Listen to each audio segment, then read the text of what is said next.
एक छोटा बच्चा होता है ना, छोटा बच्चा, वो क्या करता है, माँ चिल्लाती है बेटा बाहर घूमने मत जाना, बाहर मत जाना। तो उसका दोस्त कहता है देख तेरी मम्मी मना कर रही है, आवाज नहीं करना, चुपचाप खिसक जाओ। 10 मिनट की बात और है, थोड़े से देख तेरी मम्मी मना कर रही है कि बाहर मत जाना। तो अपने दोस्त से क्या कहता है, इशारे से, जोर से बोले तो पिट जाएगा, इशारे से क्या कहता है दोस्त को मालूम,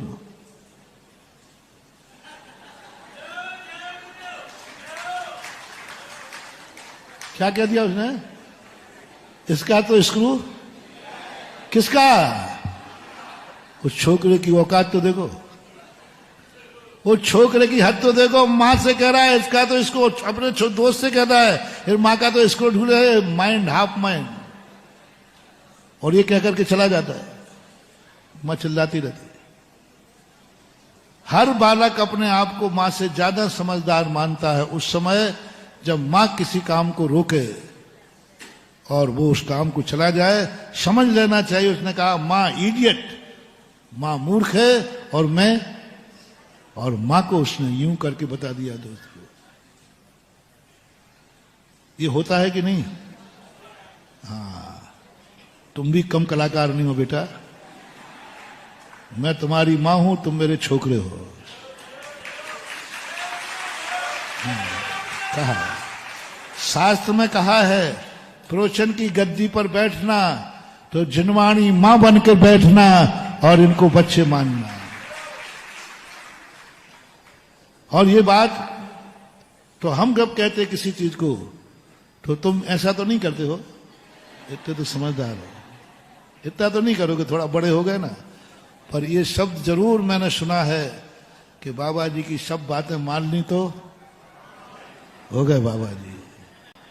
बाबा जी का काम तो कहना है, मानना नहीं मानना अपना काम है।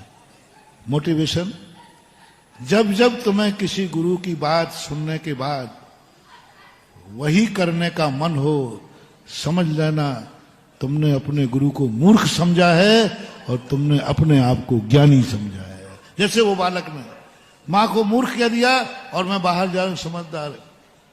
और जब तुमने ऐसा समझा मां मूर्ख है क्योंकि वो मुझे रोक रही है, मैं समझदार हूं इसलिए दोस्त के साथ जा रहा हूं, समझ लेना उसी दिन तुम्हें रोते हुए लौटना पड़ेगा। क्योंकि आज तुम क्या कह के आए थे दोस्त से, मां मूर्ख है, चला गया।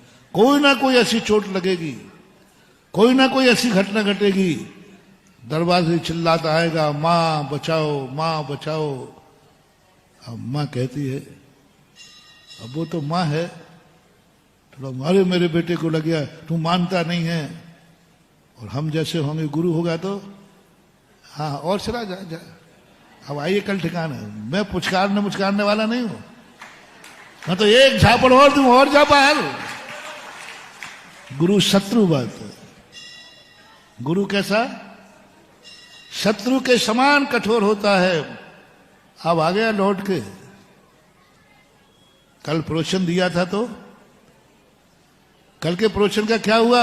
अरे मैंने सोचा बाबा जी का काम तो, यानी तू ज्ञानी बना, महाराज को मूर्ख बना। ऐसा कई बार हुआ हमारे, बहुत बार हुआ ऐसा। जब जब उसने ऐसा किया, अंत में रोते हुए मेरे पास आया और कहा महाराज मैं बात मान लेता तो आज आपने कितनी मेहनत से मुझसे कहा था, शिविर में था, आपने समझा समझा के कहा था गुटखा मत खाना। मैंने सोचा महाराज का काम तो क्या नहीं है, महाराज की बात मान ली तो हो गए बाबा जी, मुझे मोक्ष थोड़ी जाना है। क्या कह के टाल देते फिर, मुझे मोक्ष थोड़ी जाना है, मुझे महाराज थोड़ी बनना है कि हम ये सब त्याग करते फिरें। हमें कोई वृत्ति थोड़ी बनना है जो हम त्याग करते फिरें। हम तो गृहस्थ हैं, असंयमी हैं, हम तो कुछ भी करेंगे। ये रोग आप में नहीं, पंडितों में भी आ गया। पंडितों में ये रोग आ गया है, खास तौर से समय सार पढ़ने वाले पंडितों में, खास तौर से रात में खाते, दिन में खाते, सब खाते, क्या कह के हम तो असही नहीं, अपन को क्या दोष है। ये तो महाराजों का काम है, वृत्तियों का काम है। यहां तक एक पंडित ने सन 94 में विद्वानों की गोष्ठी थी,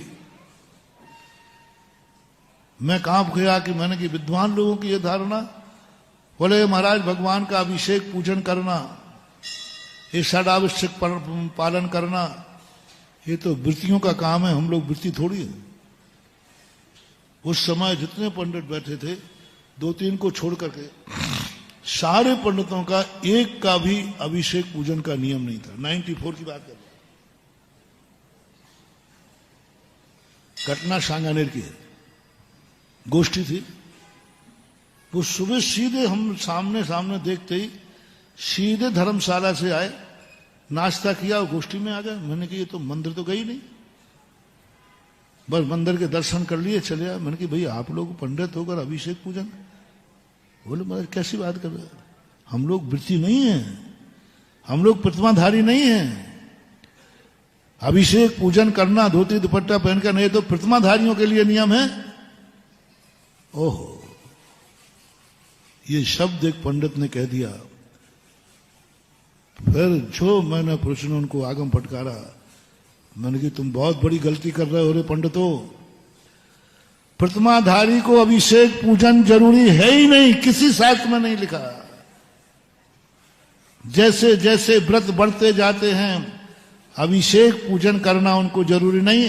जैसे हम लोग, हम वृत्ति हैं, हम वृत्ति हैं, हमें अभिषेक पूजन जरूरी नहीं है।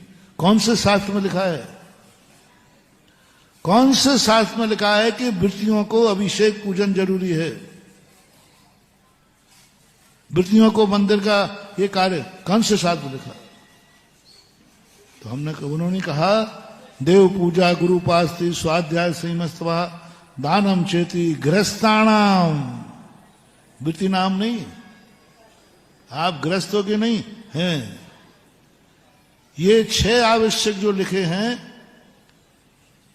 ये अविरत सम्यक दृष्टि को लिखे हैं, जिसका कोई व्रत नहीं, कोई नियम नहीं, उनके लिए 6 आवश्यक हैं। उन ग्रस्तों के जिसका कोई भी नियम नहीं है, मां जैनी है, कुलाचार है, गुणस्थान नहीं बढ़ेगा इससे। षड आवश्यक पालन करना तुम्हारा जैनियों का कुलाचार है, यानी जैन कुल में जन्म लेने वाले को ये 6 आवश्यक करना है, वृत्ति को नहीं। सम्यक दृष्टि की बात नहीं करे। ग्रस्थानाम, ग्रस्त किसे कहते हैं? आप लोग सम्यक दृष्टि हो कि नहीं मैं नहीं पूछ रहा हूं, कोई बात। आप ग्रस्त हैं कि नहीं? कौन ग्रस्त नहीं है? सब ग्रस्त बैठे, ग्रस्त हैं कि नहीं? जो लाइव में सुन रहा है वे सब ग्रस्त हैं कि नहीं? तो ये ग्रस्तों के लिए कहा है, अविरत सम्यक दृष्टि के लिए, कि अविरत सम्यक दृष्टि जैन कुल में जन्म लेने वाला सूरज पश्चिम से निकल जाएगा, लेकिन बिना अभिषेक पूजन के कभी मुंह में पानी नहीं पिएगा। ये है जैन। क्या तुम जैन हो? जनगणना में जैन हो, कॉलम नंबर 6, बस जैन हो। जैन हो क्या? क्या कितने जैनियों का कल हमने हिसाब बताया था? 10%। 10% जैनी के रूप में हैं जो देव पूजा गुरु उपास्ति करते हो, अभिषेक पूजन करते हो। 10% ऐसे जैनी भी हैं जिन्होंने जिंदगी में कहो एक बार भी अभिषेक न किया हो। ऐसे जैनी भी हैं जिन्होंने कहा जिंदगी में कभी एक पूजा भी न की हो। और कह दूं, ऐसे भी जैनी हैं कहो जिन्होंने अभी तक मंदिर भी नहीं आए हो। मुझे मिले हैं ऐसे जैनी। एक नगर में वो मेरे दर्शन करने आए रास्ते में, तो मैं उसी गांव की तरफ, नगर की तरफ जा रहा था।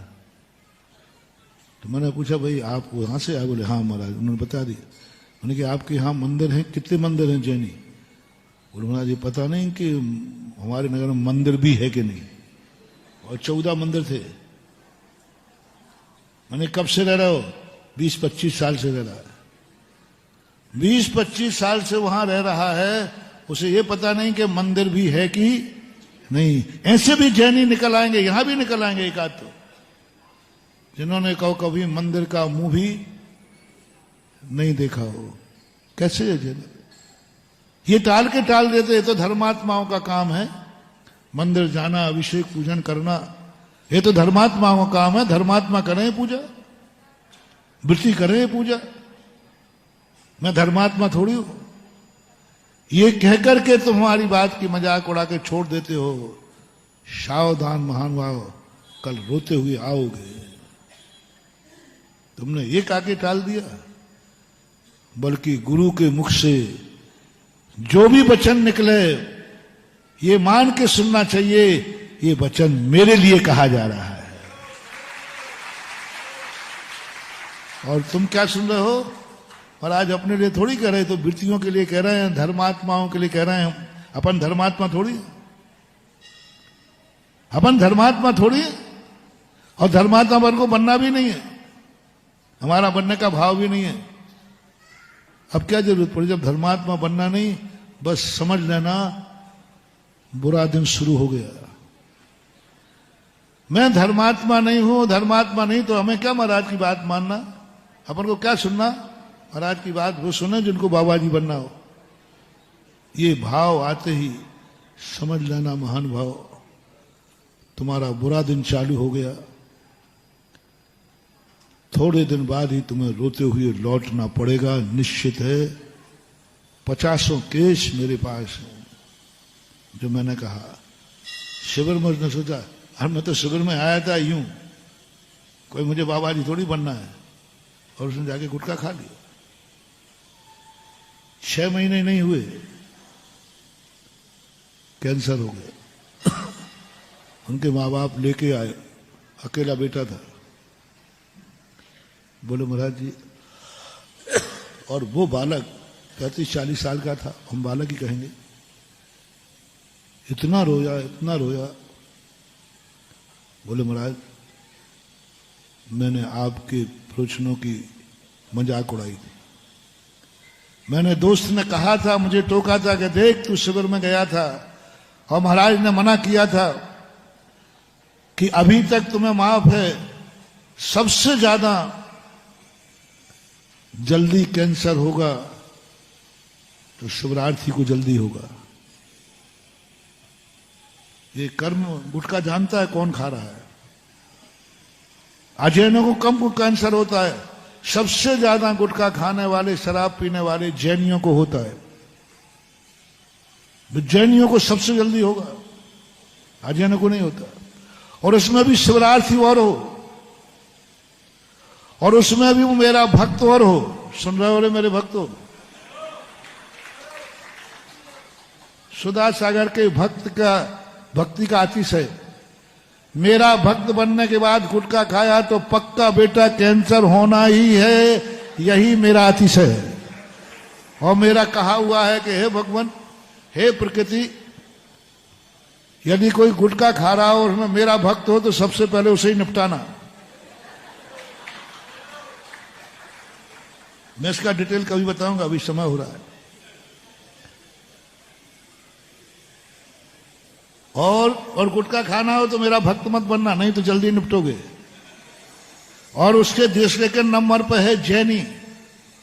जैनी गुटखा खाएगा, नियम से कैंसर, उसको परसेंटेज ज्यादा, मैंने पूरा परसेंट। क्योंकि कौन खा रहा है? जैनी खा रहा है। जैनी को पाप बंद ज्यादा होता है दूसरों की अपेक्षा। और तुम शिवरार्थी बन करके खाया और ये खा के किया।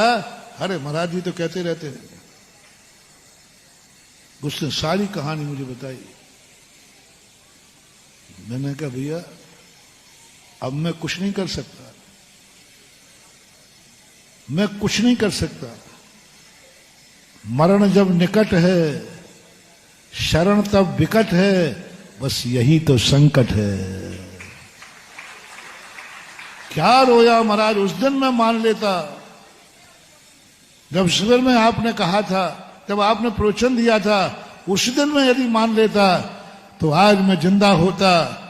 और बाप कहते महाराज मैंने भी सोचा कोई बात नहीं, छोकरा है, महाराज ने कहा होगा हमारे बेटे को धर्मात्मा थोड़ी बनना है। उस दिन यदि मैं इसको मनवा लेता तो आज मेरी गोद सूनी नहीं होती, मैं निपुता नहीं होता। इससे दो मोटिवेशन ध्यान रखना महानुभाव।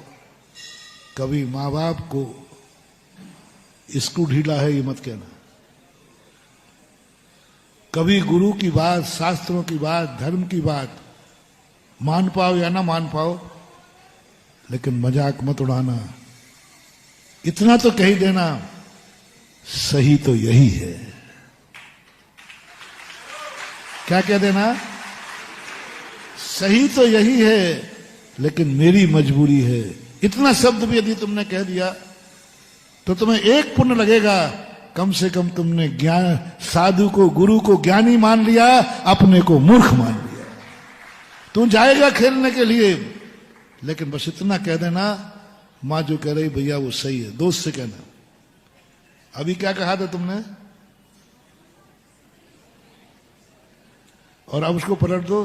दोस्त से कहना यार देख मां जो कह रही वो सही है, मुझे होमवर्क करना चाहिए, लेकिन क्या करे मेरा मन नहीं लग रहा, मैं तो खेलने चलूंगा। ये बेटा रोता हुआ कभी लौटेगा नहीं, हंसते हुए लौटेगा, क्योंकि उन्हें मां को रिस्पेक्ट दे दिया। मां जो कह रही सही है, लेकिन मेरा मन पढ़ने में नहीं लग रहा, मेरा मन खेल। कम से कम वो भली चला गया वहां, लेकिन मां को इज्जत देके गया कि नहीं। एक मोटिवेशन आप लेना। इसी प्रकार धर्म शास्त्र की बात कह रहा हूं, गुरुओं के मुख की बात कह रहा हूं। भले तुम नहीं मान पाओ, कम से कम मन में एक ही बात कहना, बात तो जो महाराज कह रहा है सही यही है, मुझे छोड़ देना चाहिए। मैं शिविर में होके आ गया, मुझे छोड़ देना चाहिए। गुरु ने कह के आया, गुरु ने कहा मुझे छोड़ देना चाहिए, लेकिन मैं क्या करूं, मजबूर हूं, आदत से लाचार हूं, मेरे से नहीं छूटता, मेरे से नहीं छूटता। छोड़ना तो चाहिए। इतना करने मात्र से शायद तुम कैंसर से बच जाओगे, क्योंकि तुमने सत्य को स्वीकार कर लिया। सत्य की मजाक मत उड़ाओ। सत्य स्वीकार करो या ना करो, कोई जरूर नहीं कि स्वीकार करना है, लेकिन सत्य की मजाक मत उड़ाना। रात में खाते हो खाओ, लेकिन यही कहना रात में खाना पाप था, पाप है और पाप रहेगा, लेकिन मैं छोड़ नहीं पाऊंगा, मेरी मजबूरी है। कोई बात नहीं, इसी का नाम तो अविरत सम्यक दृष्टि है महानुभाव। कुछ भी त्याग नहीं करता, लेकिन हमेशा एक ही बात कहता है, मार्ग तो सही मार्ग तो यही है, लेकिन मेरी मजबूरी है, मैं इस पर नहीं चल पाऊंगा। कभी जब अभी तो हम सम्यक दर्शन की भूमिका में चल रहे हैं, अभी हम क्षयोपशम लब्धि में तुम्हें प्रवेश करा रहे हैं। सम्यक दर्शन जब आएगा तब बताऊंगा कि सम्यक दर्शन क्या है।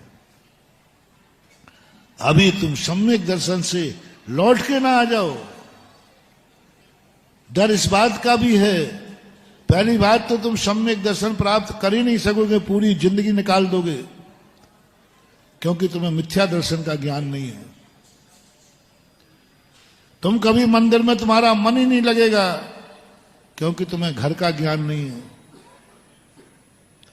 तुम पुण्य कर ही नहीं सकोगे, क्योंकि तुम पाप के संबंध में कुछ नहीं जानते।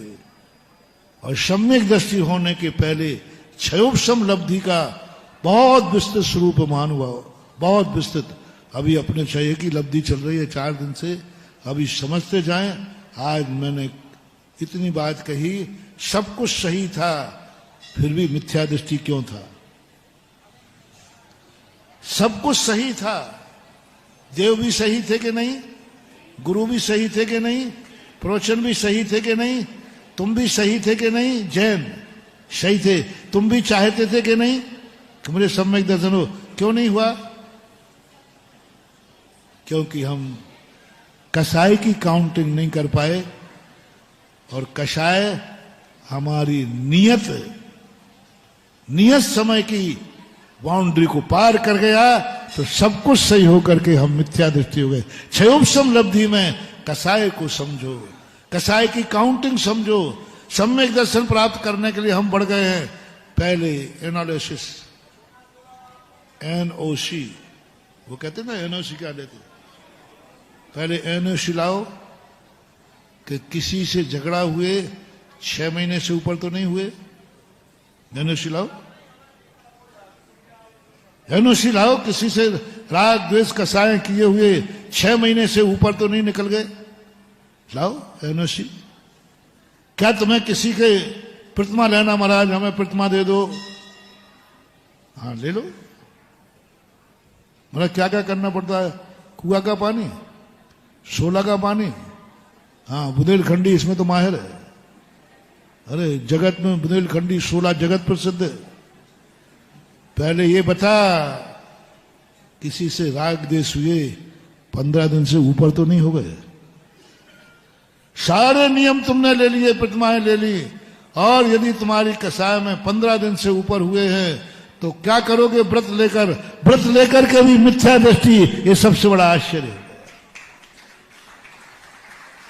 सबसे बड़ा आश्चर्य हुआ, व्रत लेकर के पहले अपन 15 दिन के अंदर अंदर में, कसाय तो आती है मुझे, गुस्सा तो मुझे आता है, लेकिन 15 दिन से ज्यादा मैं क्रोध कसाय को नहीं रखूंगा, ये संकल्प पहले करो, फिर बाद में व्रत की चर्चा करो।